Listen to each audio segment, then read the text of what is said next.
ఆంధ్ర తెలంగాణలో తక్కువ ఫీజులతో high quality results ఇస్తున్న ఏకైక సంస్థ తిరుమల్ ఐఏఎస్ ఇన్స్టిట్యూట్. తిరుపతి జిల్లాలో పరువు హత్య జరిగిందనే వార్తలు కలకలం రేపుతున్నాయి. చంద్రగిరి మండలం నర్సింగాపురంలో 17 ఏళ్ల బాలిక అనుమానాస్పద స్థితిలో మరణించడం, గంటల్లోనే తల్లిదండ్రులు ఆమె దహన సంస్కారాలు నిర్వహించడం, బాలిక ప్రేమ వ్యవహారంపై గొడవలు జరుగుతూ ఉండటం పరువు హత్య అనే ఆరోపణలకు కారణమైంది.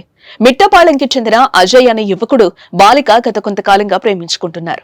ఈ క్రమంలో ఆమె గర్భం దాల్చడంతో కడుపులోని బిడ్డను చంపి నిఖితను హాస్పిటల్లో తల్లి చేర్పించింది. అజయ్ పై పోలీసులకు ఫిర్యాదు చేయగా పోక్సో కేసు నమోదు చేసి పోలీసులు జైలుకు పంపించారు. చిత్తూరు జైల్లో ఉన్న యువకుణ్ణి బాలిక తరచూ కలవడం, అతడు బెయిల్పై బయటకొచ్చాక కూడా కలుస్తోందని తల్లిదండ్రులకు అనుమానం రావడంతో తీవ్ర ఆగ్రహం వ్యక్తం చేశారు.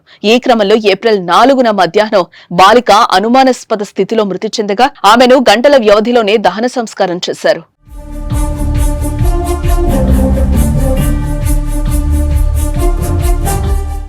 ఈ ఘటనపై స్థానికులు వివిధ రకాలుగా మాట్లాడుకోవడంతో పోలీసుల చెవిన పడింది. దీంతో బాలికను దహనం చేసిన స్థలాన్ని పరిశీలించి అనుమానాస్పద మృతిగా కేసు నమోదు చేసి దర్యాప్తు చేస్తున్నారు.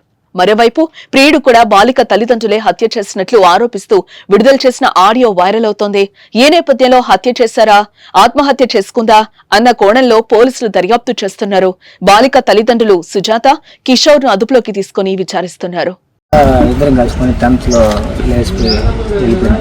అమ్మాయి 10th లో ఉన్నప్పుడు నేను ఇంట్లో ఉన్నప్పుడు డైరీలో ఉన్నప్పుడు లేచి వెళ్ళిపోయినాము. వాళ్ళమ్మ వాళ్ళు ఒక నెల రోజులు మా కోసం ఎంక్వైరీ చేసి ఎదురు పట్టుకున్నారు. మళ్ళీ పట్టుకున్నట్టు స్టేషన్ కంప్లైంట్ ఇచ్చినారు. అటు నుంచి మళ్ళీ నేను కొండ మీద జాబ్ చేసుకుంటా అయిపోయినాను.